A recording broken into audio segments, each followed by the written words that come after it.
Na bino baso ba uzali kolanda ngai ezali nga babino mama Charlotte naza nesengo mingi ya kobelema na bandako na bino mokosi na lola alekana na kopambola bino. Merci ebele na bénédiction boza kopambola mama Charlotte vraiment malobi ezangi ngai na lobi vraiment mokonzi apambola bino na ba recette boza ko apprendre vraiment ba commentaire na bino eza edo toucher vraiment ngai edo pisanga makasi mpona contenu lisusu kosala mosala oyo nazali kosala. Vraiment, la recette est tout sika, pour se plaindre nango, ba msusu pe la première fois ba mona ngo ba découvrir nango dans la Grâce Cuisine. Ya mbona ça la émission na ko sala moko na lelo na ko pesa moi toli ya muke na momesano la Grâce Cuisine na mbaka te. La Grâce Cuisine après ça rappelle ba conseil ya mike mais ba conseil wana esunga ba tebele. Mboko mona mikolo koya na bana ko tcha pe ba émission mususu ba jeune fille ba senga ngai. Parce que ma jeune fille est belée parce que dans la Grâce Cuisine, parce que dans maman Charlotte, vraiment, il comme ça, Mickey, oyo, et vous avez surprise dans la émission La Grâce Cuisine. N'a mon message dans le bac à baïdé, et ça est belé vraiment dans la Grâce Cuisine. N'y a ce cas rapport, Tomika, au Sungana. Il y a un bon là, c'est là qu'on lance dans mon conalelo, n'a repé ça, o ezali, toli. Toli n'a repé, c'est ezali, toli, moko, maman, fungula, mato, et oyoka. Dans le moment où tout a dit qu'on l'est, moment ezali vraiment difficile. Bato belé ba perdre misala, bato belé revenir zate, eza vraiment difficile. Na repesa toli na yo mama. Mama ya mayele azalaka na moi tokona ba.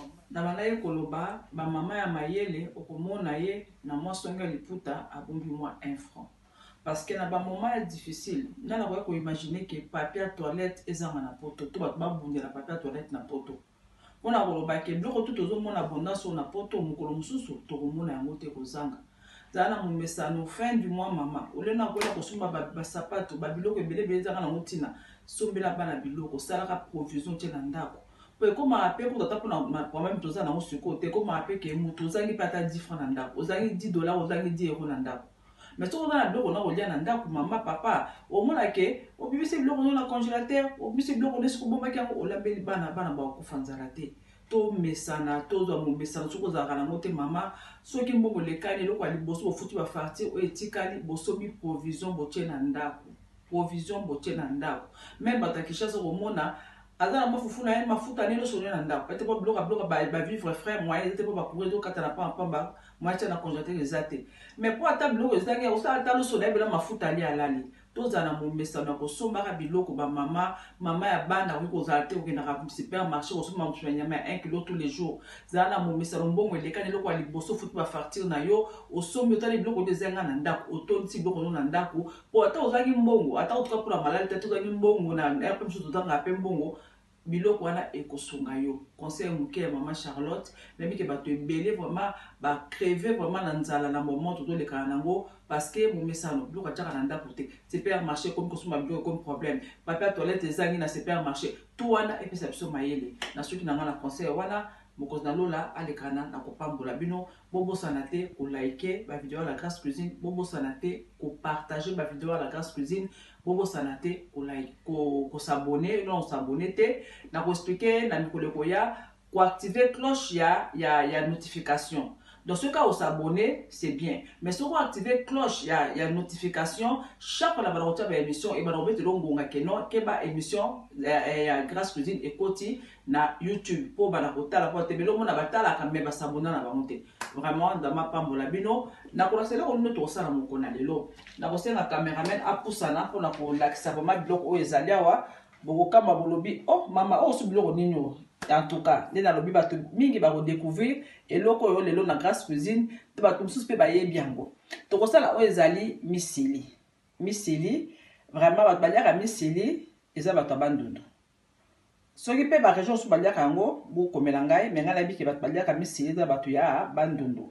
Dès la la fois passée na la biso ba mikubi bato bele bakobilaki ngapi ya bakongo biso pe toleka ngona bakongo sala ngesengo mingi pona we bakem biloko to eza bakongo daka région mo te muteliaka autant sur 4-5 régions liaka ngo mais biso to yebite so bo informer biso et osala vraiment malamu mingi donc leo na kei sur la bandundu na osala o ezali misili nanga yangoyo o ayebi misili te pe to yoka basolo ya misili yangoyo vraiment loko elalaki libanda zaki balobi vert donc misili ebuka bien na Suisse donc ana Suisse misili ebotaka vraiment na mekaki yango eza vraiment kitoko donc misili na ngai yango. Alors pour la misili to pe recette ya misili na mokona lelo ngai na yebi beaucoup plus misili o batiaka mwamba donc misili na ngai yango. Alors pour la osala o ezali recette na biso ya misili na mokona lelo naza na posa ya misili na lakisi bino na kodongola misili oto na kobongisa misili obokomona naza na posa ya mbisa kokauka mbisa nga kokauka yango ezali nzombo na bongisi déjà bien na sukoli yango. Naza na posa ya tomate fraîche eza 2 mais na kosala moko na ndambo mais tomate nanga fraîche yango na kotia yango tomate concentré te. Naza na posa ya ndembi nanga na kutumbaka ebele et puis na kati na congelé la bise na congélateur. Naza na posa mwa ndembi muke awa. Naza na posa ya litungulu, naza na posa ya ail nde na lobaka en tout cas na kolakisa mikolo koya pe biloko nini de base o nga zanga na cuisine nanga te oya mubeso na sombaka ezaka tout le temps na cuisine nanga donc après 2 3 4 jours na ke kosomba na ko chawana ail na sala ail na ba recette nanga bele bomona ail ebele mingi te mais ail zanga vraiment te na biloko nanga et puis naza na posa ya oignon de na lobi et puis naza na posa ya pilipili soko liaka pilipili te y a pas de souci olongoli mais na kotia mwa pilipili posa la ngo kitoko et puis na kotia o ezali pâte d'arachide na ngai yangoyo. Naza na posa ya mwa l'huile ya ebele mingi te ya muke l'huile na ngai yangoyo et puis comme na mumesano to sala o ezali bouillon na biso to pe olingi bouillon te okosela pe mungwa problème ezate. Alors naza na de nzungu oyo na kotokisa misili po avant ba misili fona tokisa mwa muke nzungu na kotokisa misili yangoyo et puis nzungu na nga na kolambela misili yangoyo na momesano. La grasse cuisine a colembate ba jeune fille boza ebele bozo na maman Charlotte vraiment na ko encourager bino bosuma banzungu bo bongisa ba cuisine na bino soma ba biloko za lango beso contrôler so ekomi akala ba mabuke bukani ba nini banzungu ebebi olongoli yango osomi susu ka pona o ambeli ba cuisine na biso to le kala kosa asko ezali recette na biso na mone na lobi na kotokisa misili. Donc tant na banda ko tokisa misili na profiter ko mixer tomate fraîche na ngai moi ndembi muke na ail na ko mixer ngo pe ensemble en même temps. Alors nous surtout to komi ate misili yangoyo donc eza pété na longoli mwa mutoyo babukaka misili boye babukaka yango boye loko elaki yango na esali mwa boye misili nanga yango bana tozongi na bongisi déjà misili na ngai nde na lobi misili na ngai yangoyo omonenge na sali yango na ochango na moto etoka donc atie déjà misili na biso na moto totika yango etoka mwa 10 minutes siko awa na kosala nde na lobi na komixer tomate fraîche moko na ndambu na ndembi to pe ciboulette muke et puis na ail et puis na kata matungulu wana lobi na biso parce que sauce ya misili na ko kalinga ngo na ochango kambala mote na osala mwa sauce donc na planter truc kalungu te mais na de ta na ozonga lisusu na osala na osala ki kalungu na osala ezali sauce ya misili na ngai en attendant misili ezotoka na profiter na mixer biloko ezali awa to poto chango na liboka vraiment Kinshasa bazola na ngai belé bata Kinshasa RDC bodo komelanga tout le temps vraiment Nzambe alola pambola bino to kasaki la grasse cuisine ke Kinshasa susu na neoyo mais na makambo ya maladi oyo donc comme moi mobulu que la grasse cuisine ke Kinshasa neoyo mais Nzambe azana contrôle a osunga biso to komona na bino ta RDC kalate mais soko na pena liboka na yo tout chango na liboka donc doko na lakisi biso awa na lobi na bino tokuta na 10 minutes pona sala o ezali sauce ya misili et puis boko na ndeli misili nanga ekokoma ne na otokisa ngo siko na bino biso tozongi matungu la sa ngoyo tomate nanga na misaki ndembi matungulu ail na se na kati ya matungulu nanga nde na lobi te na ochango tomate concentré te donc sauce ozala vraiment rouge te vraiment simple, la cérémonie belé. Donc, juste sauce tomate nangai, il y a ail, il y a ciboulette, pendembi. Donc, je vais expliquer la sauce. Parce que belé par ici, ça ressemble à la sauce, tout le monde a sauce, tout le monde a la sauce de la kangai, tout de la kangai. Na vraiment ya kokalinga vraiment sauce na vraiment sauce ebela miso bazala bakalingi moke batie maiki tinga so batia maiki ka boye nazokalinga nazobalusa ti sauce na vraiment ebela donc natili sauce na ngai anatana sauce nange mijote donc tozongi awa na misili tozongi na misili misili na biso yango na fini mususu moni na fini te na ninga eza boye na tio ezali pilipili nanga vert na tie mbisi nanga c'est bon na tie mbisi nanga na place ya mungwa na tio ezali bouillon tu olingi bouillon te otie na yo mungwa donc mafuta tosaleli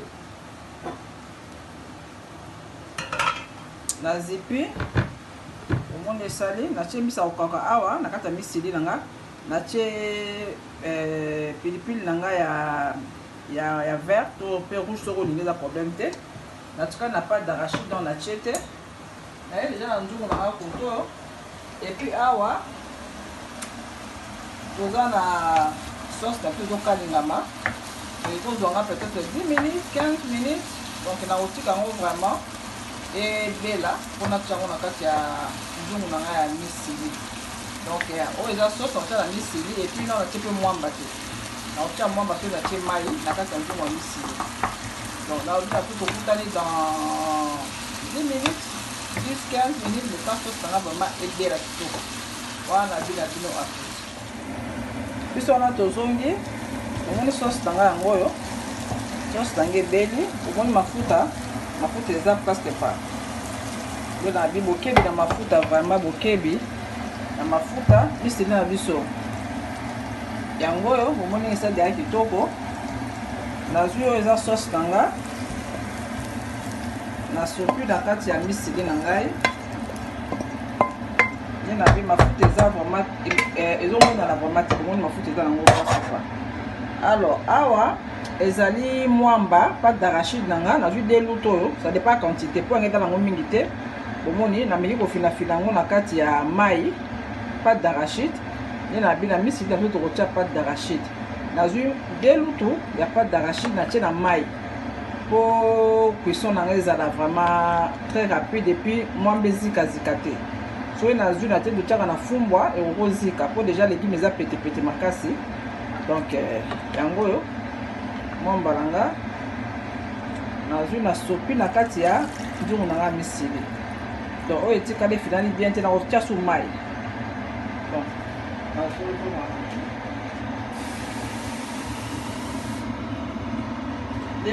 soki na mélanger directement mwamba na kati ya mai po permettre mwamba na ngai ekole na se te po légume eza pete soki mpe mwamba otie kaka mwamba ekobaka na se ya nzungu omona biloko eziki donc yango oyo etikali moke eza grave te na kofita tiango likolo na koyolemba mpe na kofina yango lisusu donc nzungu na so ya misili yango oyo natiango sikoyo na moto juste na changer plaque po ya nsima oyo ezalaka vraiment un peu makasi te to ya liboso te donc nakotika yango pendant 15 minutes ekotoka epuis nakobakisa oyo ezali nakokitisa moto